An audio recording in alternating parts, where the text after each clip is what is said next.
Greetings, dear ones. I'm Kryon of Magnetic Service. We've spoken of this before. You notice that my partner is ready to go. He doesn't take cleansing breaths. He doesn't prepare himself corporally to have this, which is an unusual altered state for a human being, to step aside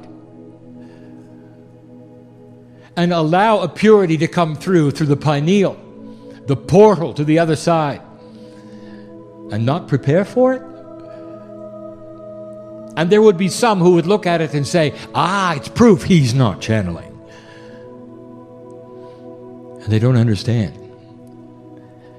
And we've spoken of it so many times, and those who have listened, they already know what I'm going to say. That the human being has the right within their magnificence to meld with spirit to such a degree that you don't turn it on and off anymore. You don't meditate and you turn it on and you turn it off. You're meditating when you're doing the laundry, and you're meditating while you're driving your car. Because it's intrinsically part of you. It's instinctual that the peace of God in you would be alive and well 24/7. And that's the invitation. It always has been. And we invited my partner to meld with us some years ago, and he did. And we pop in and out of his channeling, and some of you know it. His lecturing is my channeling. Sometime. The energy shifts. And so that explains why when he sits in the chair, there is no reason to adjust. He's already there. And so what I want to present today is different than yesterday. And so I want you to relax, my partner, for there are no lists, and there's no minutia, and there's no new academic information that sometimes is difficult to translate. It's going to be a summary of sorts, and yet not a summary of sorts. I want you to hear something from us. And what is us? What are you hearing right now? It is a consciousness that is supposed to be that from the other side of the veil, and yet we have told you that God does not have a mind. Humanity tends to take that which is God and humanize it. Humanity thinks about what would the mind of God say or do and be, as though God thinks like humanity. I can't tell you how God thinks, because there is no synapse, dear ones. I want to give you information about you and about us. It's hard to even title this channel. And so I'll wait. There is no mind of God. There is only love. God is love. If you could imagine not an emotion, but a thickness of being, of reality that was multidimensional, which means it was unseeable, where you could actually measure the vibration of light and hear it in the air, where the sonorities of it would ring in your multidimensional ears, which you don't really have when you're on the other side of the veil, and it imbues you as part of the universe, and you don't float, and you don't have a situation where you are any place. You just are. You share the very fabric of the actual atomic structure of all that is, and yet you have a name. And your soul represents a piece and a part of that which is God. The piece and the part that it can exist in 3D. But you don't know who God is. No, really. And so that which is all that is wants to talk to you about you.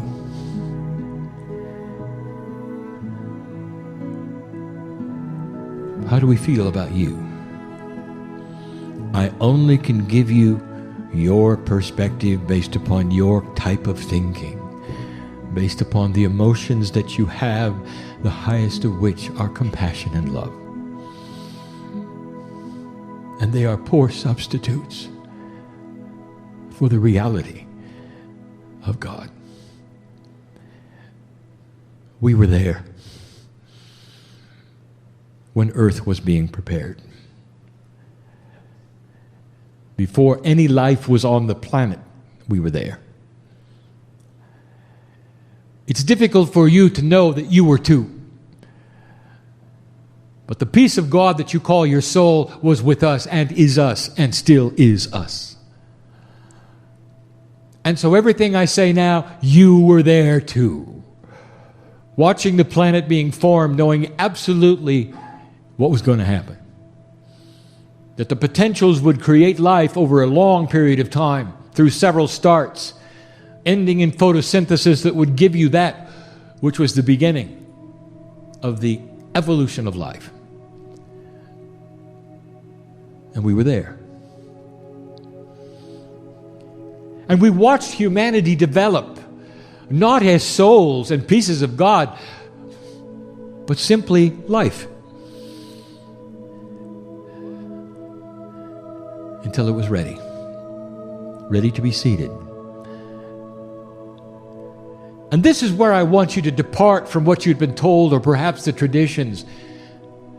You're a very new life form, dear human being. A very new life form. The galaxy is old. And through a period of millions of years before you ever awakened to being a human, this process was alive and well in other planets, in other places, with similar tests. There is a reason behind this. All from God. All from God. The creative source, which created the universe, according to some astronomers, biased for life, against all odds, intelligent design. They're seeing it. And they're right. And we've told you that you're going to find the double helix structure for DNA everywhere in the galaxy. Everywhere. We've told you that when you discover life, and you will at the microbial level, in your own solar system, you'll find DNA. And you'll find that so much of it, so common, it's everywhere. It's the structure of life. This had happened before. And now it was going to happen here on earth. And we're here.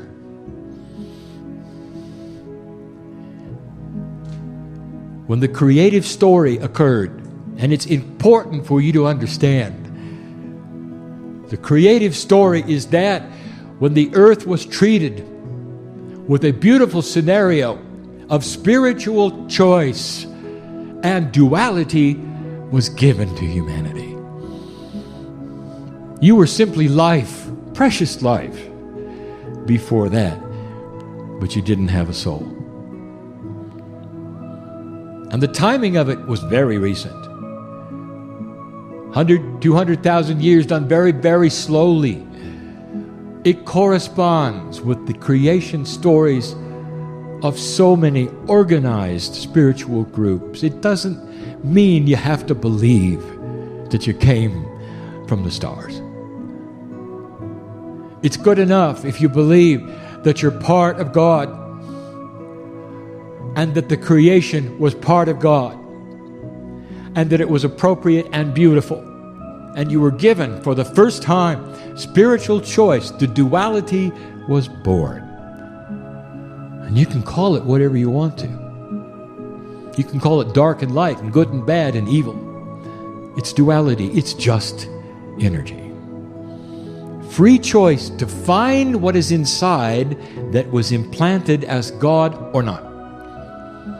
Part of the test of the planet.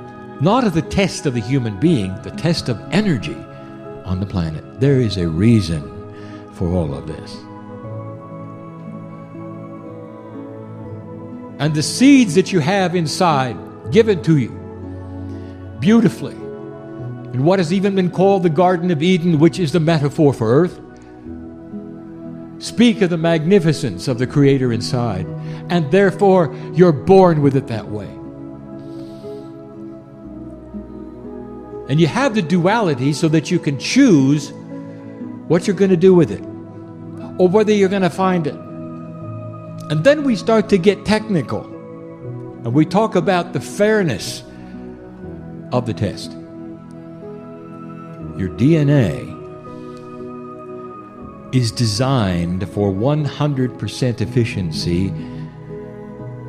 and only the masters had it. In order for it to be a fair test, you'd have to design what degree of efficiency would occur. And so it started at about 50. But in the DNA were all of the attributes for activating 100. So you don't get activated DNA from the sky, you get it from inside, through a process which then creates the instructions to be given to your DNA that will allow it to operate better. In other words, you're born with the full package. But the energy of the planet that you have created gives you the efficiency factor. And it started. As Lemurians, at 50% or more, you doing a lot more than you are now at 30. And humanity started the test. And it balanced itself, and it went up and it went down. Finally, it was in the 20s. You went through 4 decision points, and you didn't graduate in any of them. That was your choice. Gaia cooperated with pandemics in some of them, plagues in others, and you had to start over. That's a free choice. This was the 5th one, dear one. Who is an old soul? The ones in the room who have awakened and recognized there's more than they've been told. That their intuition gives them some cues, perhaps, not just that the age is changing or the energy is changing, but maybe they are changing. And it's happening all over the world. Who is an old soul? You could define an old soul, if you want to, as a certain number of lifetimes on the planet. And we're not going to become academic like that. We're just going to say it's the ones who have been here a long time. And so when you awaken, you've been both genders. You've gone through the things that awakened souls go through. You've come into the planet perhaps with a lack of self-worth because of it. We know who you are.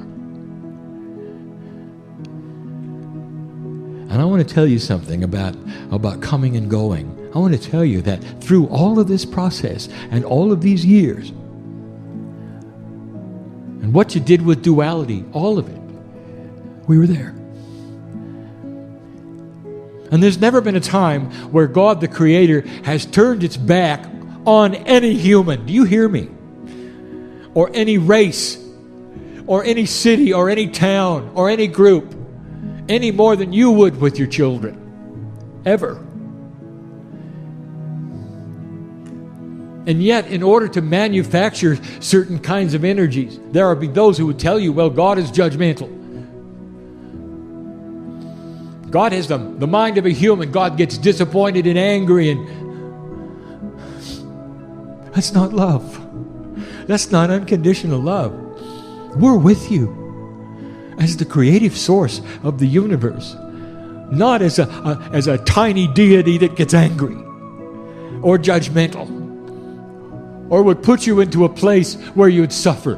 Do you hear that? We're with you. We're with you. And for all of those lifetimes, no matter what you did with your DNA, No matter what efficiency you decided to have it, we're with you. As I said this morning, it's almost like we were hoping that there'd come a time when you discover that spiritual point, and old souls did. You couldn't help it. After hundreds of lifetimes, you would awaken and you'd know there was more than what you'd experienced. And you started to push the envelope of consciousness. And some of you were then the gurus and the shamans, and the healers of the day, and the ones that were branded unusual or even witch-like. You awakened. Oh, we were there. Now let me give you an insight of what you would call the mind of God, dear ones. Because there's a whole lot of coming and going for the old soul. And what you would call death would occur, which is simply a transition of energy. And through a process, you would end up again as part of that beautiful collective which is the universe, where I can't explain who you are, because there is no place, there really is no who. We are one, and yet you're individual. What a beautiful system this is. And we've told you there's a party for you, and there is. It's a God party. We can't tell you about it. And you start to hear the music again. And it fills every part of the multidimensional love that you are. And it sings to you all the time. It is the song of God. It is done in light, and you resound with it, and you carry it with you. It's difficult to explain. But in the process of your coming and going, there is dialogue. We talk about synchronicity. We talk about life lessons. Some of you call them contracts, and they're not. A contract would indicate that you sign up, never changes, you got to go through something, no matter how hard it is. It doesn't give any credibility for anything moving or changing. How human. You never realize that everything is changeable. Everything. And that's the beauty of your power. You come in with one contract, something happens, you graduate to another. You come in to write one book, you write 18. You come in to write 20, you write 2. Because things happen along the way. You meet people. And they react with you in ways you cannot predict. And it changes them and changes you. And we're there. How many of you feel us? And we're not just watching. We're part of you.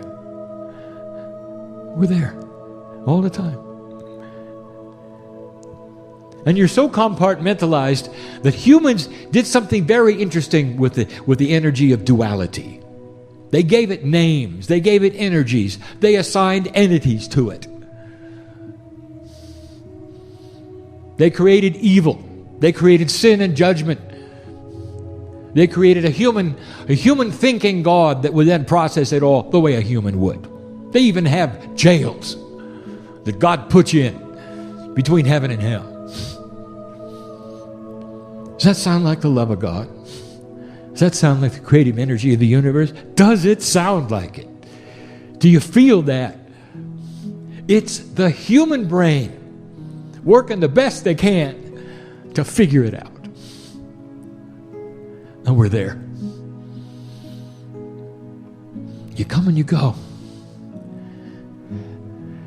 Now, in your logic, you might say, well, if we have all of this difficulty as an old soul, and we go through all of these machinations of energy and misunderstanding and burning at the stake and being the one at the edge of the village nobody ever talks to because the medicine man is great for healing, but don't get next to him because they're weird. It's not a good life. Now, Kryon, you're saying we go through that over and over and over, and every time we come, we want to come back? That just doesn't make sense. So let me tell you yet again about our relationship with you. You have our God DNA. The piece of you that is us, you can say it's God DNA. You can't measure it, you can't see it. You're part of the whole. And when you come home and you realize you're part of the universe and this galaxy to a place where you watch the earth form, it changes your perspective. That a lifetime is a blink of an eye. And the puzzle, if you see it being solved, you can hardly wait to go back. And you start to recognize that as an old soul, you are building a lineage, a storehouse of experience that literally stays on the planet through the crystalline grid. And when you come back, it picks up where you left off and you keep going.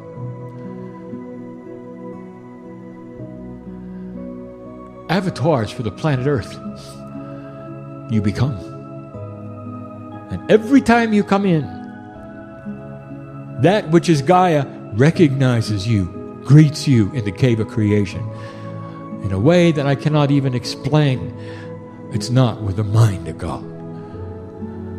It's with love. The purest love you can imagine. It's not even an emotion. Mother, what is the feeling when you look into the eyes of your child on your chest for the first time in their life? What is the feeling? Is it emotion? Or is it a way of life? And the answer, it's a way of life. It cannot be measured. And that's just a tiny bit of who we are. We're always there. We're with you now as you sit in the chair listening to this message, and some of you are realizing this is real. It's not a man in the chair pretending. Because we want to somehow transmit to you how we feel about you. And we can only do it in your terms. And the best thing we can say is we are there all the time. We're there watching when you sleep. We're there watching when you cry and when you laugh. When you're in trouble and when you're with fear, it just doesn't change. We're just always there. The soup of God is absolute. It's there now. We know who's watching and who's in the room and the puzzles they have and the complexities they have and the worries and the fears. How long will they last? What's going on? Why are they uncomfortable? And we're here. It's so interesting for us to watch you turn around and come back into the planet. So many times we spoke about this attribute, the wind of birth. That's our expression of when you come into the planet, you take your first breath. And your soul fills up and your Akash starts to work and all the things. Your DNA takes the measurement of where it's supposed to be, depending upon where Gaia has established it through human consciousness. And you continue. And we've said it before, every woman in the room has experienced battle and every man in the room has given birth. And there's so much human experience here. And how do we feel about that? Remember your family. We're not just talking about the corporeal humanity that is here. Do you understand or not that if you're doing it this time around on this planet, you probably did it before on another? Are you aware of that? Do you know that this is what you do? And you didn't look a whole lot different then either. Because DNA is DNA. It forms symmetry and does its job depending upon the gravitational aspects of the planet. Your seed spiritual DNA came from the seven sisters, and we've told you this, you don't have to believe it. It's a cluster of more than 9 stars. They look like they're close together. From Earth, they're not. It's just how you perceive them. That's why they're the constellation you see in the patterning. As you get closer to them, they don't look that way. From a planet who went through what you did. And what if I told you you were there too? How does it make you feel to know that you haven't always been a human? And to some, they'll say, well, it's time to turn off the channel because now you crossed the line. Have I crossed the line, or are you not ready to hear the majesty that you contain? The magnificence of your decisions to return. And we look at you. When you have that which is the pure love of God about ready to step into this planet and separate into so many parts, keeping some of you on my side of the veil, some of you in your corporeal body, and others in your guide sets. And we've explained it. It's so complex. And you look at us and you said, this is important. And in you come. How do we feel about that? How can we love you any more than we do? We're there.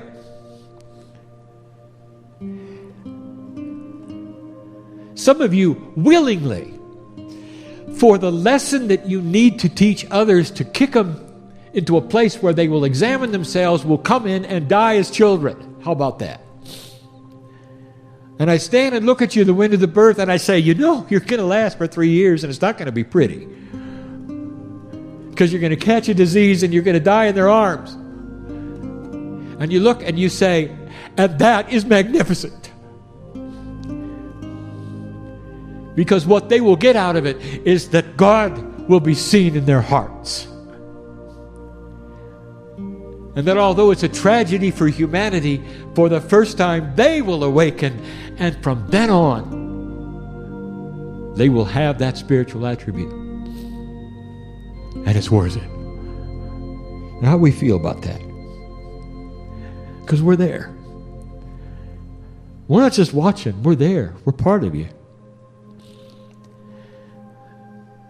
How can I go further? I want to tell you, humanity, and anyone who's listening, we are so close to you. All the masters who ever walked the planet have told you the same thing. You don't have to die to meet us. We're there. We've always been there. And as you now move into a new energy where you're increasing the DNA efficiency and things will begin to occur and old souls will begin to awaken even more, living longer. The glass starts to clear. And how do we feel about that? And if I haven't said it before, it's about time. Because finally, the hand that reached out to you for hundreds of thousands of years, since you ever had duality, you're going to feel it and you're going to see it and you're going to take it and you'll never be the same. And so this would be a good time for that. To awaken to the reality, perhaps, that we are there. That we've always been there. That the mind of God is not the mind of a human being. It's the consciousness of love. In an unconditional fashion that will always be awake, watching and loving. Because we're always there. That's the message of the day. It's not filled with a lot of new attributes or lists or things to remember. I just want you to leave with just one attribute. We're there. And when you're within sorrow, we're there. And when you're happy, we're there. I want you to meld with that which you call your higher self to such a degree that you can't tell the difference between your meditation and your non-meditation. And I want to tell you, if you get to that state, you're going to watch corporeal changes in you. Things that you didn't expect. Including remissions of things. I know who's here. I know what some of you are facing. Family, because we're with you. We're here. Now I'm going to say in a moment that the channel is over. And the human being's tendency is to compartmentalize everything, and you're going to look at your watches and your clocks, and you're going to make your plans, and you're going to walk out of the room. And there's a tendency for saying, well, that channel was nice, and you'll say, well, but that energy is over. No, it is not over. I don't even want to say the last words, because I want to imbue the fact that we are with you to such a degree that when you walk out of the room, there is no difference than when you're sitting here. None. That's what we want, because we're with you. And we want you to feel it and recognize us so we can walk hand in hand and cure this planet of a low vibration. To bring it to a place where it is ready to say, there will never be war again. That a high consciousness would never kill another human being for any reason like that. That the whole purpose of humanity would be to live together, to find ways of creating cities without wasting resource. A brand new kind of thinking that will be intuitive eventually to your children. That is what we have seen before. That is what some of you have done before. You have a memory, an imprint that is beyond your Akash, where you did this other places. And now you're doing it again. And so some of you ought to be celebrating. This is happening yet again. And we're there. This is the message of the day. It's the message of the year. It's the message for the rest of your life. And the one after that. And the one after that. And so it is.